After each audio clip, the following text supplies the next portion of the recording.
Akimbo and the Lions, Chapter 2. The Trap. Later, as they left the farmhouse, Akimbo's father told him of the plan. "The last thing we want is to shoot the lion," he explained. "We'll try to trap him if at all possible." "But how do you do that?" asked Akimbo. "Will you use one of your special darts?" Akimbo had seen a rhinoceros trapped that way before. The animal had to be moved from one part of the reserve to another, and the rangers had a shot at it with a special dart gun. The dart had contained a drug which sent the rhino to sleep for half an hour, so the rangers were able to load it into a truck and move it safely. "We can't use a dart at night," said his father. "We won't get close enough to see the lion properly, and if we had lights it would keep well away." "So how will we get him?" Akimbo persisted. "We'll set up a trap," said his father. "We'll put a goat in one part of the trap. Lions can't resist goat meat. And then when the lion goes in, the door springs shut." Akimbo's father made it all sound so simple. But Akimbo thought it could hardly be easy to trap so large a creature as a lion. Would the trap be strong enough?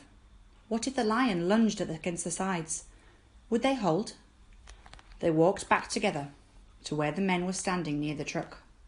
Akimbo's father told them to climb aboard again, and, together with one of the farmer's assistants to show them the way, they set off along the farm track that led to the cattle stockade. All that afternoon the men worked on the construction of the trap. It was made of stout poles which they had brought with them, and these were dug into the ground to make a strong fence. Thick ropes were then knotted round the poles to keep them together, and then further struts of wood were nailed in place.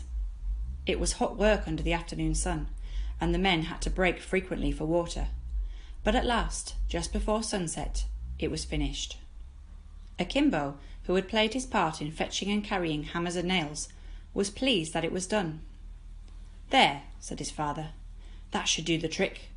We'll try it out tomorrow." Akimbo was secretly disappointed that they were not going to try and catch the lion that night, but he was also hungry and tired, and tomorrow would come around soon enough anyway.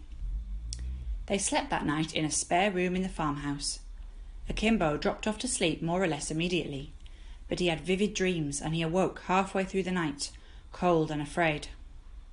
As he lay on his bed, he was sure that he heard a roar somewhere in the night. Had the lion come again? It would be just their luck to miss him on the very night of their arrival. He strained his ears again, but there was nothing except the sound of the insects of the night, a soft, continuous clicking and screeching that he knew would last until the first light of morning. They took the farmer out the next day to show him the trap. No lions had come last night, in spite of what Akimbo thought he had heard, and the cattle were all counted and found to be safe. "It's almost 5 days since he attacked," said the farmer. "I'm sure that he'll be back soon." "We'll be ready," said Akimbo's father.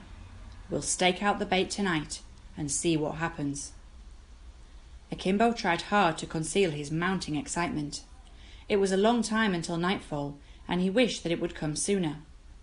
But he was not worried by the slowness of the hours, only whether his father might tell him to stay in the farmhouse that night. If that happened, he would miss all the excitement, and he could not bear the thought of that. "Where are we going to hide tonight?" he asked his father cautiously, once the farmer had gone. Akimbo's father looked down at his son. "Oh, I don't think you should be out here," he said. "It'll be far too dangerous. You must stay in the farmhouse as you did last night." Akimbo's face fell. It was just what he had feared. What was the point of coming all this way if he was going to miss the real excitement?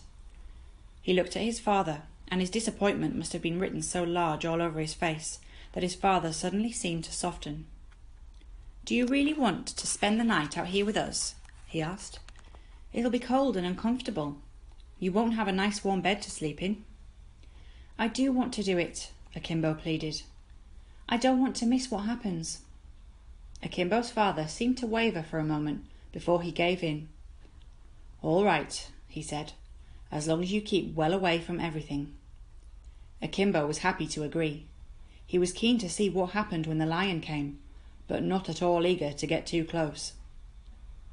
There was little to do that afternoon, and so Akimbo spent his time wandering about the farmyard. He helped one of the stockmen round up some sheep, and he was given a roasted maize cob as a reward. After that, though, it was just a question of waiting.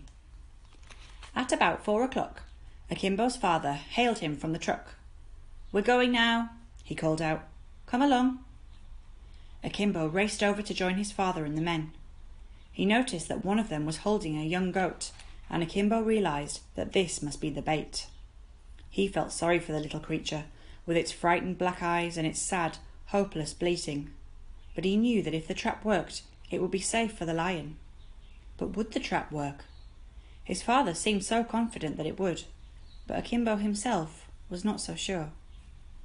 Akimbo shivered as he thought of it. Perhaps it would have been better to stay in the farmhouse after all.